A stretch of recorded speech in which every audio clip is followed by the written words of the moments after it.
So I'm in Welch, Louisiana, passing through. I meet this cool older man. We all were talking in the store right here, and he was sharing that he grew up with Tookie Williams, and it just kind of touched the nerve that I found out he's from Cali, and I'm very familiar growing up in Cali. And he was sharing a little bit about Tookie, and he was sharing about how Tookie had jumped off a kind of a ledge like this at a gas station when they were younger. But just share a little bit about him, man. Yeah, Tookie was a good brother. Tookie was a brother that, like everybody know, he started the Crips, but went to prison, changed his life, and started writing books. But back in the day, Tookie was the one to mess with. He had a buddy named Jamal, and they would come by the schoolhouse or walk on the block or whatever they did. You know, they wasn't messing with you or whatever, but they was just some cool brothers. But they were a force not to be reckoned with. They were a force not to be reckoned with because you know, they was huge. They had some arms. I mean, you know, and it was all. It wasn't a game for them, you know what I'm saying, because that's what they love to do. But the actual casket that Tookie came home in, it was like a wooden box. It's not a casket, but it's a box. I have a friend in LA that has it in his storage. The last time I was there, I seen it, and I asked him, he said, man, that's Tookie's, you know, but again. What do you mean? How do you get the casket? Well, what he did, he's in the mortuary business. He went to get the body. Right. So that's what they end up putting him in, coming from prison. It's like a wooden, like something you would see that somebody made, you know what I'm saying? But they had it painted and whatever. And then when they put him in a casket to bury him, what they did was they let him have the box that he picked him up in. Wow.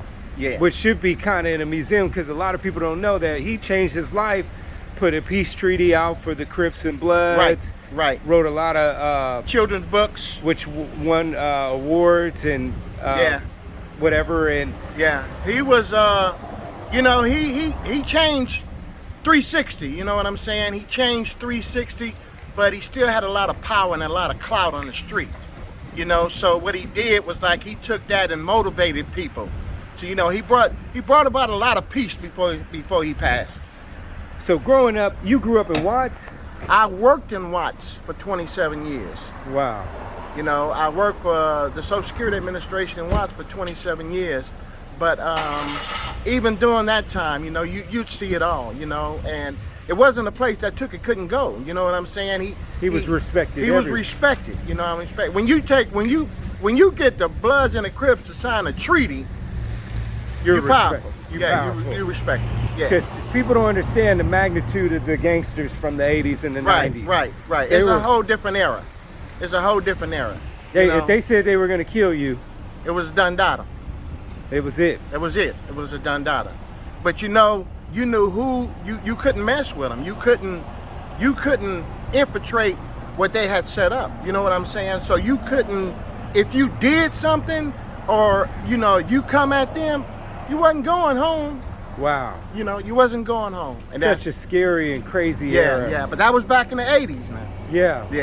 It's such a crazy era. Yeah, it was. People, I try to tell some of the younger people, I say, you guys don't know what real gangsters were. Don't have no clue.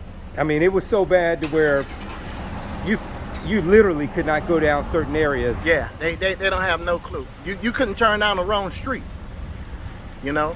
And everything is sectioned off. You got the Bloods and you got different sets of Crips. You got Main Street Mafia. You got the Rolling Sixes. You got the Hoovers. Then in the Bloods you got Pyru. Then in the Crips you got 8 Trey. Then you got you know, it depends on what part of town you in. You know what I'm saying? And certain sections of town, you know, it belongs to a certain gang. I mean, you know, that's what they there. But you know, it all came together. You know, like I say, Tookie took care of it all. Wow. Yeah. He was just growing up in that era, and they could fight too. Oh yeah. Well, no doubt. Tookie was bad. No doubt. That was one punch. That was it. Lights out. He was just humongous. No steroids, just a humongous brother. Yeah, he was. And you said he jumped off a a thing like that one time. At school, we had a ledge overlooking where we would sit and have our lunch in the quad area. And they climbed up there some kind of way and jumped down from about that high and fell on their feet. Didn't even phase them. Didn't even phase them. Just supernatural brothers. Supernatural brothers, you know what I'm saying? And that's what it was. Yeah. Well, Brother Thurman, God bless you, brother. Yeah, you too, man. You take care of yourself, and man. it's nice meeting you, man. Nice you ever meeting stop you. through, we here. All right. All right. Take care. Take care. All right.